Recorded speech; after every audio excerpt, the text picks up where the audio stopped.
but I don't know. It's a really weird. Like it reminds me. It strangely reminds me of Le Corbusier, because you've got these figures in a tightly bounded frame, and arranged in an almost kind of painterly fashion, the way that I would associate with Le Corbusier.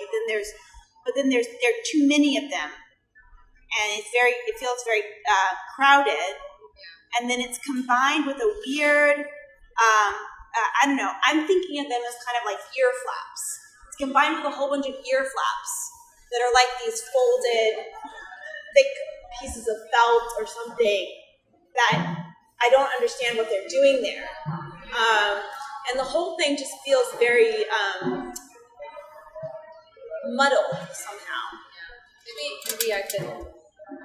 There's a lot of things here that's a little sort of always changing, and so I think her interest in sort of the in-between space, before it was sort of Sue Fujimoto, like sort of the congruent house. Yeah. Then now she picked up a project that was more about sort of like the buildings work as a city, and then she is thinking about it as sort of a set of like, what if the building is a city and each layer is a different city. And each layer is, let's say, the full layer was hotel, full layer is something else. And then through the sort of compression of these layers, the kind of in-betweenness of these layers starts to create some new kind of hybrid conditions of architecture. Through the smushing. Yeah, but how would that, okay, so it basically, wouldn't it be simpler to just say your precedent is the downtown athletic club squished? Right? Like, isn't that basically like, I mean, the thing that I don't like about the congruent city, just to be like a historian for a second,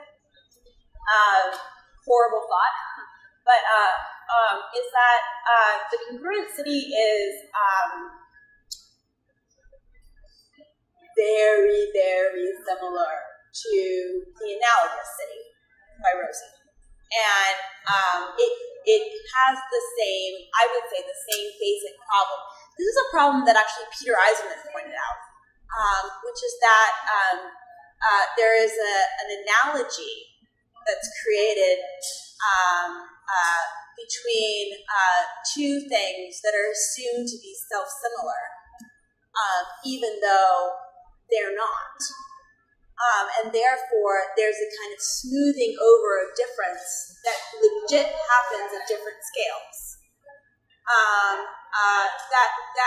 That leads one to kind of like easy decisions. So if you can actually say, like, legit honestly, that a building is like a city, or a house is like a city, or a city is like a house, then that is a really powerful conceptual move that is basically about abstraction and simplification. And I just don't think that those things are appropriate on a site that's as complicated as this. Nor do I think that they're appropriate for the times that we're in, honestly. And I guess like on just a basic fundamental level, I am not comfortable with the abstraction that's inherent in analogy. Like at today, it does not feel like that's where we're at. I honestly think that the project would be a much more interesting way to present your project would be to insist on the radical difference between the scale of infrastructure, the scale of the city, the scale of the building, the scale of the house, right? All of those things. And just to say, like, no, those things are not the same. Like, a city is not the same as a house, and a house is not the same as a city unless you happen to be an entitled white Italian male.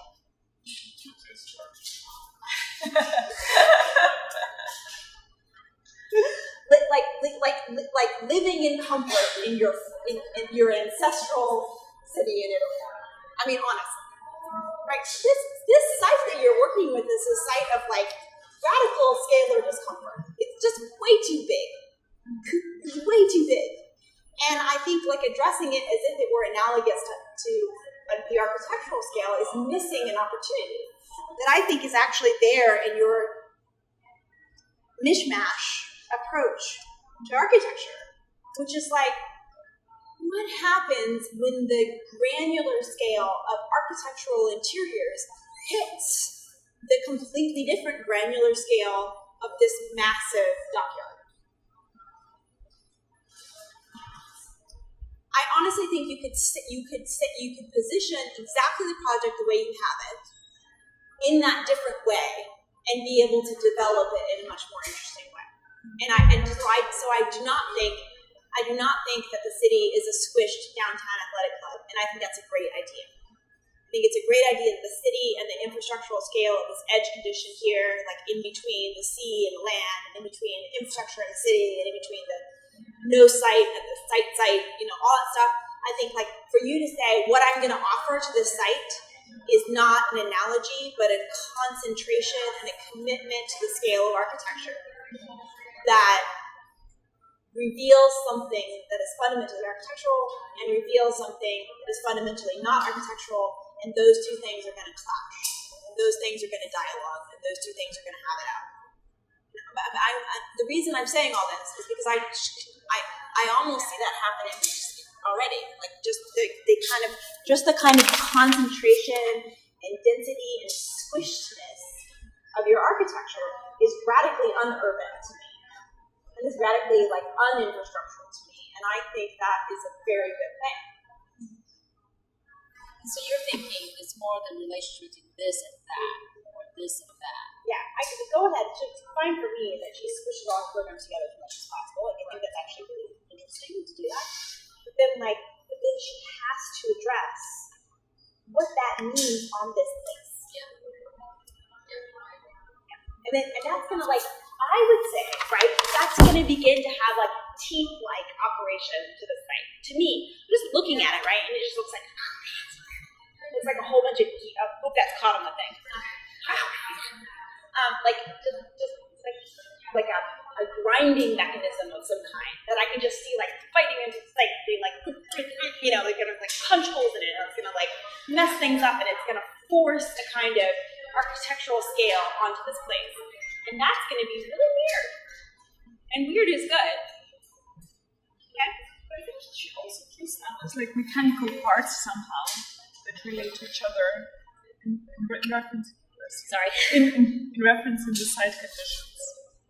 I think there's also something very mechanical about it. Yeah, and I like that. I see it as like a bunch of kind of teethy gears, but then they have to like, if they're going to be mechanical, the whole point of the mechanism of architecture, as it would be in this case, would be to have a purpose, like to do something, right? Like the machine can't just sit there not being used. It has to like, just look at the site.